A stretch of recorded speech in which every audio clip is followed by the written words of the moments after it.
If you're in a game, make sure you're in it all the way, all in with it, and then that game will be your game. You know, if you have a clear picture in your head of something is going to happen, and a clear belief in that it will happen no matter what, then nothing can stop it. You know what I mean? It is destined to happen, and that's what happens. You know what I mean? It's perfect. I was not a normal young man, you know, in Ireland, had no job, didn't really know. You know, I was just chasing a dream. I overcame a lot of adversity and a lot of hard work to get to that octagon. I was not necessarily a tough growing up, but I was a hard worker, and I was you know what? I was smart. That's what I was. And wits beat toughness any day of the week. That's and awesome. Twice on Sunday. So I knew what I needed to do. I needed to learn combat sport. I needed to learn martial arts, gain confidence in surroundings, and then rise up. You know, like when you're like 23, 24, you're a man basically. You know what I mean? And I had no job. I had no.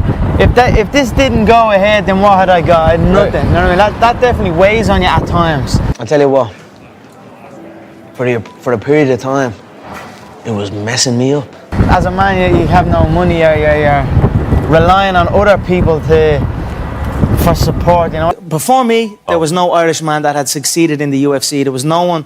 I could not look to my mother and father and say, look at this Irishman, look at his successful fighting career, because there was no one before me. So I was the first one. I had to convince them what I was going to do. No Irishman has done what I have done. I opened up pathways for my people. We came steaming through the door thanks to my belief and my hard work. An Irishman in the UFC was literally, and I mean literally, laughed at. We were laughed at. I was laughed at when I said we were going to get to the UFC.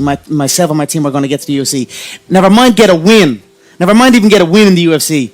Then win a belt. Then win the second belt. I suppose you just have to outwork that. You have to outwork that fear, outwork that doubt. I am happy that I have put martial arts in the spotlight in my country and shown it for what it is, true dedication and a beautiful discipline. I mean, not everyone's positive. Not everyone's, you know what I mean? Not everyone's happy to see a man succeed. As wrong as that is. I've just used all that fuel that I'm not supposed to do it, but I'm going to do it, and I'm going to outwork everyone that says I cannot do it. And that's what I did, and that's how I rose up, and long may it continue. So I look at the tough guys back then. Yeah. Where are they now? Yeah. They're not tough no more. When it comes to it all, it's easy for people to look in from the outside. But when you put it all together, not just the weigh-ins, not just the fight, all of the other stuff, nobody can do it better than me. Everyone else crumbles. Every single other person crumbles. There's a lot of people going around saying they are my friends, or saying they know me from this, or they live next door, or do this or do that. You know, really, you know, I don't have that many friends. I have a close circle of people that I talk to. You know, I don't have many numbers in my phone. I just don't pay attention. I just don't entertain it. You know what I mean? I just listen to the people that are close to me, listen to my family, listen to my friends, listen to my team. I want to give back to the people who believe in me and give them that belief, you know, and prove that belief correct. I am very self-defense minded. I have been through growing up, and I know where my entrances and my exits are. I'm very aware of my surroundings. I had a self-defense mind. I was aware. Where I come from and where I grew up, you had to be aware. You had to be able to defend yourself. So that's how I got into it. And I don't claim to know it all.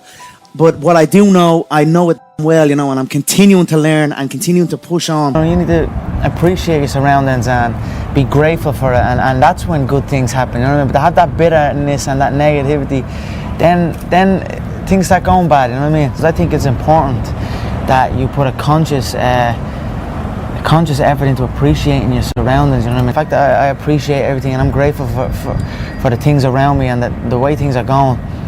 That's why it's going so good for me. I always like to focus on the good, because the good shines through. But where I come from, we're not supposed to climb to these heights. We're told that. It's instilled in us. And I wanted to break that mold and pave the way, open up paths.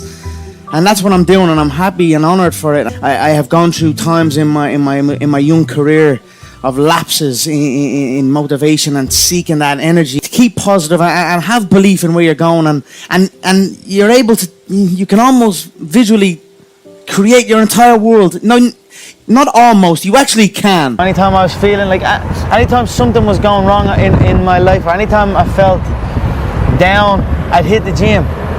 And that was that. And the gym would make me feel better, you know what I mean? So I kept hitting the gym. I kept going to the gym every day. And I kept building on that, and I got better at it, and I became so good at it that I was able to go into bouts against undefeated fighters, people with insane fighting legacies, and I was able to go in front of the world and tell the world, I'm going to knock this man out with this exact shot at this exact time, and I done it back to back to back. Do you know what I mean? I feel like I'm chained and I'm carrying a cross or something. And then when I get to that octagon, I'm peeling it all off. And when I finally step foot in that octagon and place my bare feet on that special UFC canvas, I feel free.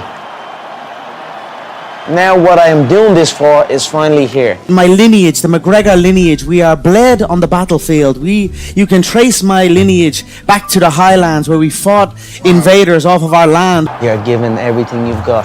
You're in there to die. You're prepared to die in there. I am prepared to die in there, and I'm also prepared to kill in there. I am humble in victory or defeat, no matter what.